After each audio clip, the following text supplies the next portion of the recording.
Hey everybody, this is Matt from Crazy Monkey Midwest Martial Arts, and in this edition of the video blog, I wanted to talk about attributes. This is a topic that we brought up in a previous blog, and I said it would be talked about in a later episode, so here it goes. So, attributes, what are they? Do you need them? And if you need them, how do you get them? Attributes essentially are athletic qualities. If you think about any athlete, and it could be someone in martial arts or someone outside of martial arts, any athlete that's particularly good at their sport or their activity or particularly exceptional, think about the qualities that they possess that make them good at their sport. So obvious things that come to mind would be things like strength, speed, explosiveness, power, endurance, and then maybe there's some other ones that are a little bit harder to see but nonetheless still important. So things like timing, balance, sensitivity, coordination, all of those kind of things. So these are all different attributes that we want to develop. And I think a lot of the subject of attributes and when it started to become more prevalent and more of a hot topic, I think when I first started coming up in martial arts was sort of around the early to mid 90s was kind of a popular topic. It was all in the magazines and in different books that they were talking about different attributes and how do you get them. And there were some really positive messages that I think came out of that, but then also maybe some confusion that arose as well. So on the positive side, I think first the idea that attributes are really important. Getting away from this idea that all you need is the kind of secret technique of martial arts, and then you'll automatically be an effective fighter or an effective martial artist. I think we started to get away from that idea and really realize that you do need to be an athlete. You do need to train like an athlete. You need to work on your fitness, work on your conditioning, your strength, power, all these different things. So that was a healthy step. Secondly, the idea that each of us is sort of given, we're kind of all have a different mix of different attributes. Some people are a little bit stronger, other people maybe a little bit faster, a little bit more speed versus power versus flexibility. We all kind of have different strengths and different areas to improve. And so I think embracing the individuality of it, I think was also really an important thing. That we each have kind of a different way to go about improving ourselves and improving our attributes based on what we have and what we need to improve upon. And then third, I think the really important message that came out of this was that you can develop attributes. You can develop these skills and these qualities through training. It's not just a matter of you being born with speed or born with power, and then that's all you. If you weren't born with them, then that's all you can do about it. The idea that you can actually develop these things, you can engage in specialized different methods of training to try to improve these different areas. So I think that was a really positive message as well. On the other hand, something that maybe was a little bit confusing, I know at least to me when I came up, was most of the lists of attributes that you needed to develop were super duper long. There was tons of different things. It was 10, 15, 20 different attributes that you needed to develop. And on top of that, there were different training methods that you needed to use to develop each of those different things. So you had these just huge daunting list of different attributes and this list of different training methods.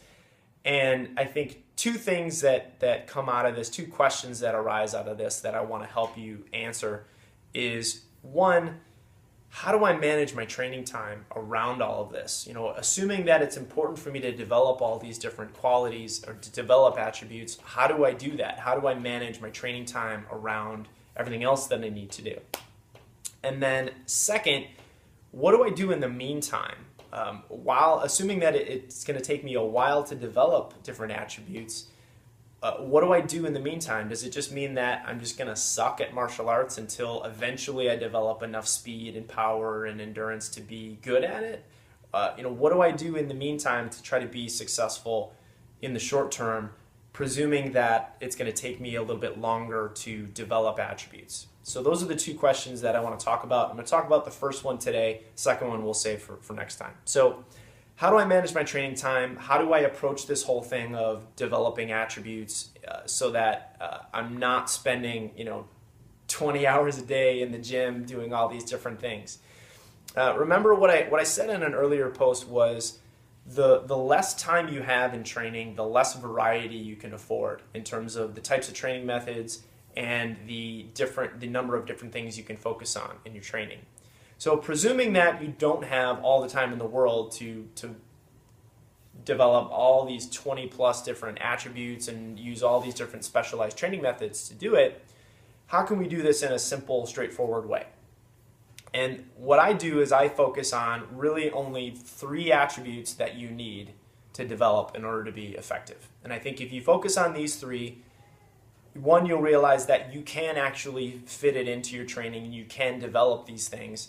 And also you'll figure out that if you develop these things, the rest of the attributes sort of start to take care of themselves for the most part. So what are the 3?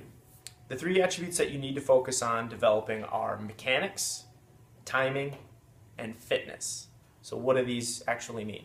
So mechanics is just your execution of a technique. So it's making sure you don't telegraph your punches and kicks when you throw them, or that you're not throwing looping strikes. You're throwing good, tight, proper technique with your strikes. With grappling, it's making sure that you're gripping the right leverage points, that you're using the leverage appropriately, that you're placing your feet, your knees, your hips, your arms in the right place to exert leverage on an opponent. That's basically mechanics. Timing, I think people pretty much understand what timing is. It's being able to recognize opportunities and take advantage of them at the right time. So be able to take advantage of those windows of opportunity before they're closed. So either by being too late or potentially being too early and kind of missing those windows of opportunity. That's timing. And fitness, the reason why I said fitness and not conditioning is because I think fitness encompasses a broader collection of qualities. So it would encompass strength, conditioning, and flexibility sort of as the major points of that. So mechanics, timing, and fitness. So how do you develop these things? Well, mechanics are pretty straightforward. You develop mechanics through the practice of your technique. And you're continually, every time you practice a technique, you're reinforcing mechanics. So that's why we need to focus on practicing our techniques well and always focusing on using proper mechanics every time, because every subsequent rep you execute, you're burning in those habits of either using good mechanics or sloppy mechanics. Timing, big buzzword, and how do you develop timing?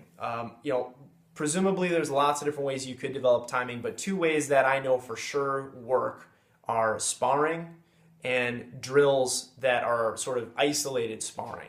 Two really simple, easy ways to develop timing. And we'll talk about those in subsequent episodes.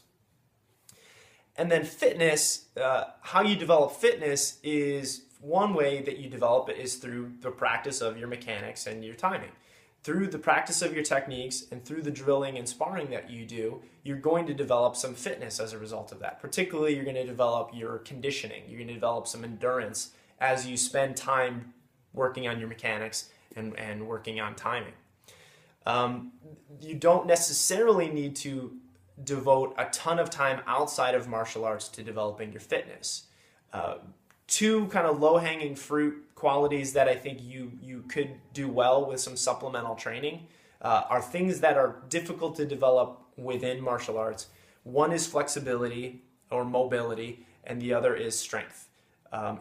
It's a little difficult to develop those 2 things right through your martial arts training, and you can actually develop them to a pretty high level with some minimal supplemental training. So to sum it up, mechanics, timing, and fitness.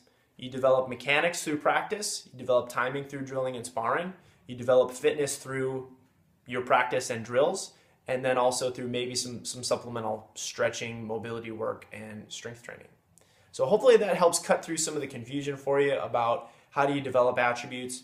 Next time we'll talk about what do you do in the meantime, how do you structure your practice and your training so that you can be successful in the short term, presuming that it's going to take you a while to develop some of those attributes. So we'll talk about that next time.